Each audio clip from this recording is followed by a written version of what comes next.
የሰሙነ ሕማማትን ሳምንት እንዴት እናሳልፈው? እንዴት እንጹም? እንዴት እንጸልይ? እንዴትስ እንስገድ?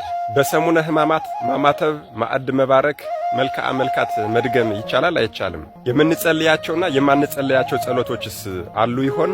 በዚህች አጭር ቪዲዮ ሁሉንም ጠቅለል አድርገን እናየዋለንና ሁላችሁም ለሁሉም ሰው እንዲዳረስ ኮፒ ሊንክ ለማድረግ ሞክሩ። እሺ፣ ማማተብ ይቻላል።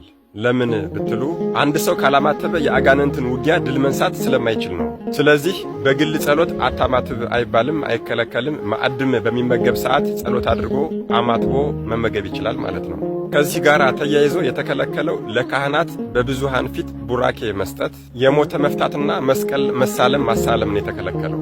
ይህም የተደነገገበት ምክንያት በማእሰረ ሰይጣን 5500 ዘመን ታስሮ የነበረውን የአዳምን ልጅ ለማጠየቅ ለማስታወስ ነው እንጂ በማዕድ ላይ አታማትቡ የሚል ሕግ አልተሰራም።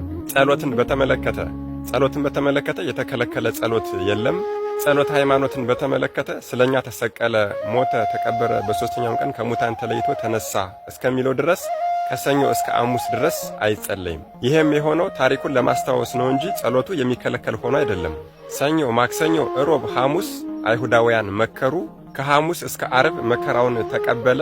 ዓርብ 6 ሰዓት ላይ ተሰቀለ እንላለን። ዓርብ ከ9 ሰዓት ጀምሮ ሞተ፣ ተቀበረ እንላለን። ተነሳ የምንለው ደግሞ ቅዳሜ ለእሁድ ሌሊት 6 ሰዓት ላይ ይሆናል ማለት ነው። መልክዓ መልኮች አለመደገማቸው ደግሞ ወደ ነገረ መስቀሉ ለማድላት ነው እንጂ ተከልክለው አይደለም።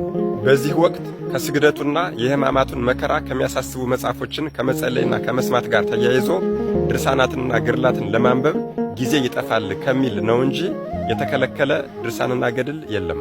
ዓለም የዳነው በክርስቶስ ቤዛነት ነውና የክርስቶስን የሕማማት ነገር አይቼ አንብቤ ሰምቼ ጊዜ አለኝ የሚል ሰው ድርሳናትና ግርላትን ጸሎት ማድረግ ይችላል ማለት ነው። የቤተ ክርስቲያናችን የሥርዓት መጽሐፍ ፍትሐ ነገሥት በሰሙነ ሕማማት ሳምንት ብዙ እንዳንበላ፣ ብዙ እንዳንጠጣ፣ እንዳንደሰት አዝዟል።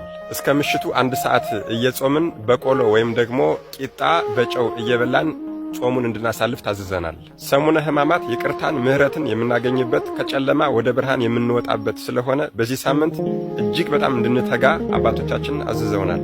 ከሰኞ እስከ ዓርብ ባለው 5 ቀን ውስጥ 6666 ስግደት እንሰግዳለን። በአንድ ላይ ካህናቱ ያዘዙንን እየተቀበልን የምንሰግዳቸው ስግደቶች ብዛታቸው በጌታችን የግርፋት መጠን ልክ 6666 ይሆናሉ።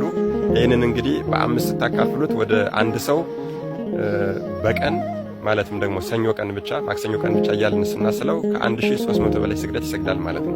በዚህ በሰሙነ ሕማማት ሳምንት የሚነበበውን ግብረ ሕማማት ለመስማት ፍትሐ ነገሥት የ6 ወር ጎዳና ተጉዛችሁ ቢሆን ግብረ ሕማማት የሚባለው መጽሐፍ ንባብ እንዳያመልጣችሁ ብሎ አዝዟል። አዎ የ6 ወር ጎዳና በእግር ተጉዛችሁ ቢሆን ይሄ ግብረ ሕማማት የሚባለው ጸሎት ወይም ደግሞ ንባብ እንዳያመልጣችሁ ብሎ አዝዟል።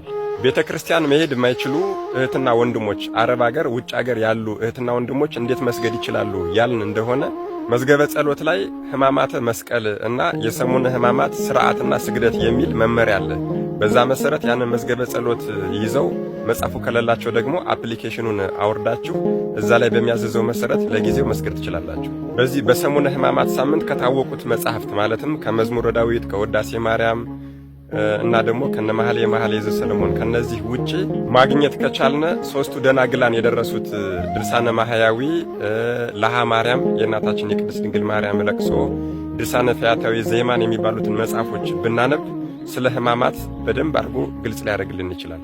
ሌላው ሰሙነ ሕማማት እያንዳንዳቸው ቀኖች ታላቅ ስያሜ አላቸው። አዎ ከሰኞ እስከ ቅዳሜ ያሉትን ሳምንታት ስያሜ በሚቀጥለው ቪዲዮ እሰራላችኋለሁ። ለአሁን ግን የሰኞን ብቻ እነግራችኋለሁ። ሰኞ ቀን መርገመ በለስ ወይም ደግሞ አንጽሖተ ቤተ መቅደስ ትባላለች። በዚህ ቀን ጌታችን ከቢታንያ ሲወጣ ተራበ።